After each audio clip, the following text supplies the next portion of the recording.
Dobar dan, poštovani gledaoci, dobrodošli u novu emisiju na kanalu TV7. Moje ime je Vojin Savić. Naša današnja gošća je odlučila da podeli svoju životnu priču i svedočanstvo kako je upoznala Boga. A naša današnja gošća je Gordana Miloradović. Gordana, hvala na izdvojenom vremenu i hvala ti što si došla da budeš gošća u našoj emisiji. Hvala vama što ste me pozvali. Zadovoljstvo mi je da podelim svoje svedočanstvo sa narodom i sa vama. Za početak bih te zamolio da se predstaviš našim gledalcima, da kažeš neku reč više o sebi, ko si, odakle dolaziš. Ja sam Gordana, dolazim iz Požarevca gde živim sada, a inače sam rodom iz Makedonije. Potičem iz pravoslavne veroispovesti moja porodica, gde sam odrasla sa ocem, majkom, bratom, sestrom. Velika porodica. Velika porodica. I jako velika familija, gde smo svi bili za jednog i jedan za sve. Što znači da u velikoj ljubavi sam odrasla. Jedino što je manjka ljubavi bilo od strane mog dede, koji je bio jako nezgodan čovjek. Udala sam se 90. godine, došla da živim u Požarevcu, u Srbiji, sa suprugom. Imam 2 dece. Da li bi mogla da mi kažeš nešto malo više o tvom detinjstvu? Gde si provela tvoje detinjstvo? Kako je izgledalo odrastanje u tom domu? Odrasla sam u jednu porodicu veliku.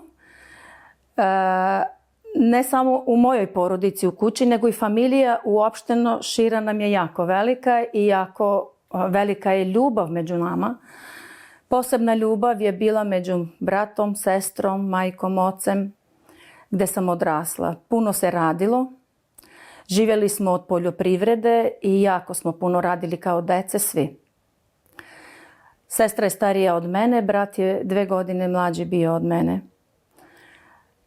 Jedino što kao u detinjstvu što mogu reći da mi nije bilo tako divno i sjajno je bila nezgodan karakter mog dede, koji nije baš bio onako kako su moji roditelji, kako smo mi želeli da živimo, kako smo bili jednu skladnu porodicu. Bio je nezgodan čovjek. Da, jako nezgodan čovjek. Spomenula si da je tvoj deda bio nezgodan čovjek i da u toj familiji si sa svima imala dobar odnos, eto jedino sa njim zato što je bio nezgodan i tako dalje. Da li možda nam podeliš malo više stvari vezano za njega? Zbog čega je on bio loš čovjek? On je bio jako bogat čovjek za svoje vreme, najbogatiji čovjek, ne u selu, nego u okolini. To bogatstvo sam kasnije mnogo istraživala, pitala, videla jer me zaista interesovalo zbog drugih okolnosti koje su nam se desile u životu. Bio je jako jak karakter, tvrdoglav, drzak, autoritativan, gde si morao, jako nije bio u pravu da kažeš da i amin, tako je. I to kao detetu baš nikome ne odgovara. Posebno u tinejdžerskim danima gde si ti sad neko i nešto, ipak u porodici, gde taj njegov karakter jednostavno nikome nije odgovarao. Ono što je kao u familiji najviše izuzev moje rođene sestre i brata, sam imala 2 sestre i brata od strica gde smo odrasli zajedno isto dvorište, samo nas se ograda delila. Kod tih 2 sestre nisam ih razdvajala da smo jedno sa mojim rođenima. Tako smo zajedno rasli svi. Tu smo po 2 godine razlike u godinama. Ta sestra mi se udala, jedna od te 2 sestre se udala u porodicu gde su ljudi bili verni na jedan poseban način kakav za nas to nije bilo poznato. Potičemo, kao što sam rekla, iz pravoslavne pozadine. Ona se udala, odlazili su u metodističku crkvu, čitali su Bibliju, sve je to bilo nešto novo za nas. Govorili su puno o Bogu, nama svedočili nam o Bogu, ali to je za nas bilo strano i jednostavno neprihvatljivo. Nekako mi smo imali naše rituale, kako je to bilo, šta bez... To je više bila tradicija, da se slavi Uskrs, Božić. Tako je, imendane, što je posebno nikako naravno dobro. Korbani se daju u Makedoniju, mom bratu su klali korban, to jest jagne, žrtvu za njegovo zdravlje. To je nešto što Sada sve to razumem i znam da to je bilo totalno pogrešno i nešto što zaista je gnev u Božjim očima. Da li si kroz to detinjstvo, kad si bila mala, učena bila o Bogu ili to se nije pridavalo uopšte velikom značaju? Jeste, učili su nas o Bogu, postili smo, pričešćivali smo se. Sećam se da je tata kupio jednu Bibliju koju sam sada skoro, kad sam bila u Makedoniju, gledala i vratila me na detinjstvo.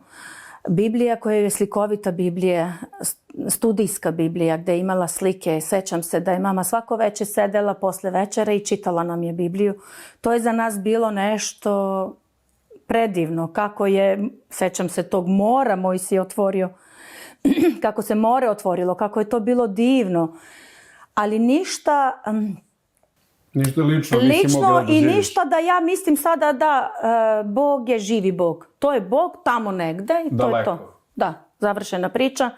Zapalimo sveću, prekrstimo se i mi smo završili sa Bogom. I idete kući. Idemo kući, to je to.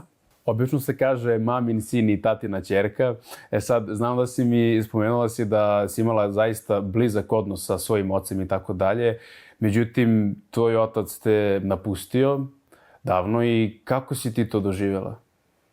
Jeste, jako sam bila vezana za oca. Na njega i ličim i po karakteru i po izgledu.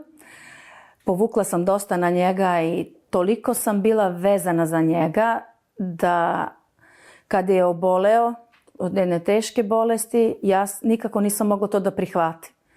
On je meni stalno pričao kako ja ne treba da brinem, znao je kako mislim, znao je kako osjećam, šta osjećam. Međutim, posle te duge i teške bolesti 2001. godine, nažalost, je preminuo. Tada sam mislila da više ništa za mene nema smisla, da je to kraj, da je to nešto što je za mene najteže u životu i da to nema smisao moj život više. Bez njega? Bez njega. Jer sama njegova pojava za mene je bilo nešto fantastično. Bio je predobar čovjek. Bio je jako vezan za porodicu, za mamu, za sestru, za brata, za mene, za sve. Posebno sam ga voljela. Srušio ti se svet kada je on... Baš tako. Srušio mi se svet i mislila sam da mojoj tuzi nema kraja. Međutim, 2006. godine... To je par godina posle toga. Samo 5 godina posle toga, kada mi je brat rođeni on je 2 godine bio mlađi od mene, u 32. godini je poginuo motorom u saobraćajku. Tada sam tek vidjela šta znači tuga i patnja. Vidjela sam da ovu tugu koju sam je mislila da najveća je za oca, da je za brata nešto totalno drugačije i mnogo jače nego bilo šta što sam doživjela. Jako sam bila vezana i za njega i mislim kao porodici za sestru i za njega. Sve samo da se nama nešto ne desi, da mi to budemo zajedno. Međutim, on se napustio jako mlad. U 32 godine moja snaja je ostala sa 2 male dece. Moja majka sama. To je najteži period moga života. To je nešto što ne želim nikome. Nisam znala kako da izađem iz te tuge. Nisam znala šta dalje. Nisam znala kako dalje. Što je najgore, nisam bila svesna da na taj način kako ja reagujem na tugu i moja deca pate i moja porodica pati. Ali to je bilo jače od mene. Nisam imala izlaza, nisam vidjela sebe da je sad problem. Sve dok nije došlo da se moje zdravlje narušilo, da sam došla do toga. Zbog tuge za njima. Tuge, 3 godine, crno se nije skidalo, to je bilo sve religiozno, da se nameni njemu za pokoj duše, da se razgovara sa njim. Sve neke stvari. Da se nosi crna odeća. Crne 3 godine nisam mogla da zamislim da ga skinem. Sve je to bilo tako religiozno, tako tužno, tako prosto i da hoću ne mogu da izađem iz te tuge. Sada sa ove tačke gledište vidim i znam greške koje su bile. Tada nisam znala, nisam vidjela. Ono što sam znala morala sam dalje, zbog moje sinove, kojima sam bila potrebna i zbog krajeva, zbog njegove dece koju smo odlazili često u Makedoniju i bili smo zajedno i voljela i volim ih i dan danas. I moram dalje, ali ne znam kako. Obično kad nam se dese tako neke teške stvari u našem životu, kad nam odu bliski ljudi, mi ljudi smo skloni tome da nađemo krivca. Da li si ti tada u tom trenutku krivila sebe, Boga, ko ti je bio kriv? I kako si uopšte reagovala na sve to? Ta misao, taj period često puta mi se vraća i da razmišljam na temu koliko je Bog veran. Zašto? Zato što u tim najtežim trenucima, bukvalno sećam se kao da je sada bilo, kad smo se vratili sa groblje kući posle sahrane, sećam se da sam hodala od jedan kraj sobe do drugi kraj sobe i samo sam imala pitanje, s obzirom da sam čula o Bogu, ali ga nisam poznavala. Čula sam mentalno, razumem da je on živi, da on čuje, ali ja to nisam. To je za mene bilo strano. U tom trenutku sam samo imala pitanje. Nisam imala osudu. Kao da sam znala da Bog može da mi da odgovor na to pitanje. Samo sam imala pitanje zašto. Zašto sve to? Zašto moj otac posle 5 godina, moj brat? Samo to. I kako je vreme prolazilo, kako sam ja duhovne uši, svaki dan bile otvorene za to da čujem kako, šta, Bog mi je dao po prvi put odgovor na to pitanje. Zašto? Šta vam je Bog rekao? Bog mi je dao da budem na mesto gde, primjer, moja strina, koja sada više nije živa, ali tada je ona pričala sa nekim, a ja se tu nađem. Kako je i šta je bilo u vreme kada je moj deda bio mlad i šta? Ljudi koji su šta doživjeli od njega, šta su pričali. Razumela sam jasno sam razumela da je u pitanju prokletstvo. Sve se plaća, sve se vraća, to sam znala i čula, ali nisam bila doživjela. U mojoj porodici sam to doživjela, vidjela sam da prokletstvo postoji i nasleđujemo baš onako kako nasleđujemo imovinu. I to sam razumjela da jeste prokletstvo u mojoj porodici bilo. A spomenula si također da si izgubila zdravlje zbog tugi, zbog patnje za tvojim ocem i za tvojim bratom. Možeš malo više da nam kažeš o tome? Organizam mi se kompletno poremetio. Nijedan organ nije radio kako treba. Lekari više nisu znali šta da mi daju, kako da mi daju. 5 vrsta lekova za smirenje, nijedan. Jer si bila u životnoj opasnosti? Jesam, ali to sam nekako hodala, nekako sam išla. Nisam shvatala to toliko ozbiljno i toliko strašno, jer mene je bilo briga da ću živjeti ili ću umreti. Ako umrem, ja sam razumela, idem kod brata. Da. Tako sam to razmišljala i kod oca.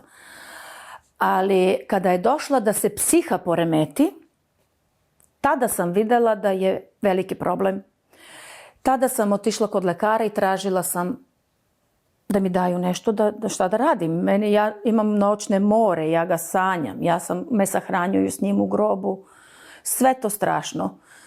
I ona mi je dala opšte prakse, uput kod psihologa, pa će onda proceni da mi da uput za kod psihijatra. Kada sam otišla kod psihologa, ja sam kucala, niko se nije javljao, otvorim vrata da vidim da li nekoga ima ili je tu hodnik, ne znam. Kad sam otvorila, sedeo jedan čovjek koji je doktor, sedeo je za stolom, bio je jako nepristojan, nego vidjeti ga kao osobu, kako je sedeo i sve. Preko puta njega je sedela jedna žena i počeo da viče tako odvrtno prema meni, da se ponaša bezobrazno, zašto sam ušla, kako je to tako. Sve to neke reči koje za mene u tom trenutku su bile strašne. Ja sam samo izašla korak unazad, zalupila sam vrata i krenula sam. To je medicinu rada kod nas. Stala sam, kad sam izašla iz toga, nego iz njegovih vrata, ordinacije. Aha. Stala sam. Ovako puno ljudi sede za injekcije, za sve to što trebaju, čekaonica velika. Ja naglas, ne obraćajući pažnju na ljudi, jer me apsolutno više ništa nije interesovalo. Samo moje zdravlje, da ja se mojoj porodici vratim kako trebam, kako sam bila. Kažem, Bože, naglas pričam. Ja sam čula da ti postojiš. Ako zaista postojiš, daj mi da razumem, da vidim. Izvuci me iz toga svega u što sam sada trenutno. Izvuči me iz te tuge, izbavi me iz toga da ja mogu da živim normalno sa svojom porodicom, onako kako sam živjela. Smo jedna dobra, skladna porodica. Šta se desilo nakon toga i kako, u kom pravcu ide, da kažem, lečenje te bolesti, tvojih organa i generalno vraćanje celog tog organizma u zdravo stanje? Ključno ja mislim da je bilo to i znam kako je kasnije išlo vreme, znam da je ključno bilo to kako sam ja tu zavapila Bogu i prizvala ime Božje. Ja sam od njegovih vrata do auta, od auta do kuće razgovarala sa Bogom naglas, bez predrasude ko će šta da me čuje, da me vidi. Govorila, tražila, vapila Bogu da me vodi, da mi da snagu, da me isceli, da me oslobodi, jer sam čula da si ti takav Bog. Ako jesi, Bože, pa daj, onda me iščupa iz toga. Do tada sam mnogo puta pokušavala da čitam Bibliju, nisam uspevala. Nisi razumela? Ništa nisam razumela, čitala sam je kao svaku knjigu, to je to, ništa ne razumem, ništa mi ne govori, kako sam čula da treba da ti Bog govori kroz reč. Tada odjednom reč je postala živa. Bog mi govorio kroz njegove reči. Prvo koje sam naučila, zapamtila od njegove reči je bilo: ako vaš telesni otac vam toliko dobro da, koliko će više nebeski. Ja to uzmem za sebe. Ako je meni moj telesni otac toliko me voleo i toliko je mogao za mene sve, kako mi ne bi sada nebeski dao? Znači on bi mi više. To je bilo prvi onaj korak gde ja vidim da je zaista, da mu verujem. Ocu nebeskom da verujem. Krenuli su stihovi dalje koje mi Bog govorio kroz njegovu reč i doživjela sam ono što sam slušala. Da je reč živa. Da Biblija nije knjiga kao svaka knjiga, nego je živa reč. I kad se uzdamo u Boga, celim srcem, kaže Bog, prizovite me u nevolji, ja ću vas izbaviti, a vi me proslavite. Ja sam ga prizvala tog trenutka od medicinu rada. To nije prestajalo prizivanje Boga svaki dan u molitvi. Čitanje njegove reči. Upoznala sam ljude koje čitaju Bibliju, zajednicu sam našla gdje sam je tražila da mogu da idem, da bi slušala reč Božju. Ta reč je zaista sada doživljena u mene, u mom srcu i razumem da menja živote. I to je promenilo mnogo toga u mom životu. Kada si zvanično donela odluku i kada si pričala sa sobom i rekla: to je to, Bože, želim da te pratim, želim da predam svoj život tebi. Kada se to desilo? Ja sam to želela i predala sama sa Bogom, nasamo, odmah. To je bilo znači nekih 2 godine, 3 posle smrti bratovljeve, znači 2008. Ja sam čitala Bibliju, razumela sam, shvatala sam sve. Prvi odlazak u jednu crkvu 2013. u maju je bio. 2013. gde kažu da trebam, kao što kaže reč Božja, da predamo svoj život pred ljudima, da ljudi čuju. Tako sam ja razumela da trebam da pred crkvom kažem da ja prihvatam Isusa za mog Gospoda i Spasitelja i krstila sam se. Bila sam krštena u pravoslavnoj crkvi kao beba, kod nas što se krstaju 40 dana kad imaju. Ali sada sam želela to krštenje, kao što reč Božja kaže, da učinim zavet sa Bogom. Tvoja lična želja? Moja lična želja da ja želim da učinim zavet sa Bogom. Ja sam rekla da pred crkvom 2013. Znači to je bilo da sam se krstila, ali Bog je radio do tada u mene mnogo. I na svako pitanje sam dobila odgovor i reč je postala živa u mene. Na svako moje pitanje u molitvi ja sam kroz reč Božju našla odgovor. Kako se rešio tvoj zdravstveni problem do kraja i kako izgleda tvoj današnji svakodnevni život? Zdravlje je bilo jako narušeno. Fizički, psihički, svakojako. Reč je počela da menja u mene prvo način razmišljanja. Drugo, pročitala sam da je Gospod naš lekar, da je naše bolesti na krstu odneo. Ja sam rekla, Gospode, ako si ti odneo i moje bolesti na krstu, ja ti ih predajem. Onda sam razumela da kaže Bog na početku, iskusi i vidi kako je dobar Gospod. Ja kažem, evo sad te hoću da ti iskusim, da vidim, 34. psalmu, da vidim kako si dobar. I na svaki mogući način Bog je isceljivao moj duh, moju dušu i kasnije je krenulo da se moje telo obnavlja. Lekari nisu verovali koliko sam mogla da, koliko sam zapravo bolje nego što sam bila, jer oni sve što je bilo do medicini su mi dali. Doktorka je, primjer ginekolog, rekla, jedini lek je da rodite dete. Ja kažem, ali doktorka, u tom periodu loš. Ako ga rodim, ja ću ga ubiti koliko sam nervozna i koliko ne mogu da ga trpim. Znači, postala sam jedna staložena žena, jedna mirna. Taj mir Božji koji prevazilazi svaki ljudski se nastanio u mene. I to je donelo pobedu i zdravlje. I dan danas je Bog moj lekar. I sad me Bog leči. I sad u ponedjeljak sam bila da je trebalo da bude mnogo što strašno, ali kaže doktorka, ne treba ništa, sve je okej. Ali nikad ne odem kod lekara dok prvo ne predam sve to mom lekaru, Isusu. Sve u molitve ne predam Bogu. Šta god da dođe, Gospode, neka prođe. Ti znaš kako. Ako sve što treba, tu sam. Kako bi voljela da izgleda tvoj hod sa Bogom i odnos sa tvojim ocem i sa tvojim lekarom, kako si rekla, kroz, na primjer, 5-10 godina? Šta bi voljela da doživiš ili šta bi voljela da se promeni? Voljela bih prvenstveno sada u toj situaciji sa puno unučiće, Bogu hvala na tome, da više vremena imam za Boga. Ali ono što želim, da Bog bude uvek na prvom mjestu.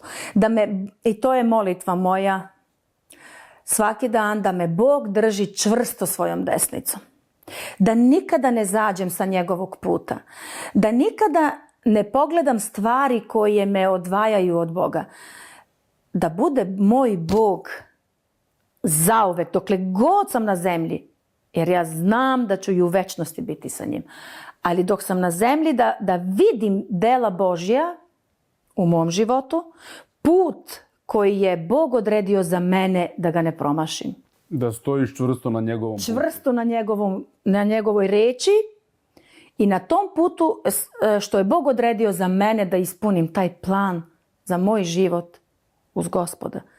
Da ništa ne bude ono što je moje, jer ja sam videla i znam da sve što je od čoveka nije dobro. Sve što je bilo od mene nije bilo dobro, a što je od Boga jeste dobro. Mnogo puta Bog mi je za mnoge molitve, potrebe, što sam tako žarko želela, zatvorio vrata. Nije mi dozvolio to, nije se to desilo. Na čudan način se to sve poremetilo.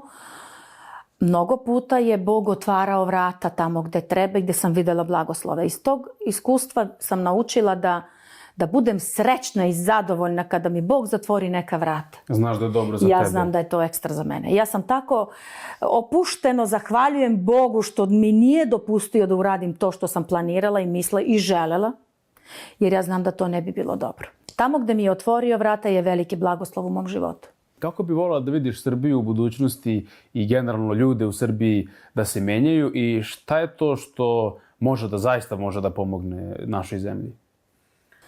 Sigurna sam u to, jer kada vi u vašoj porodici kao malu celinu vidite promenu, prvo u samoj sebi, sa Bogom, onda vidite u porodici i vidite i u širu porodicu, jer se i moja majka i moja sestra obratila posle svih tih nevolja, vidim koliko je to dobro. Sad kad to uzmemo u globalu na celu Srbiju, vidi se jasno i razumem da našem narodu treba živi Bog. Bog koji je život dao na krstu za nas. Bog koji danas govori kao i nekada što je apostolima govorio. Bog koji danas donosi pobedu na mestima tamo gde je zlo, a svi smo svesni da se zlo raširilo i proširilo na mladima, da je droga zauzelo, sve to.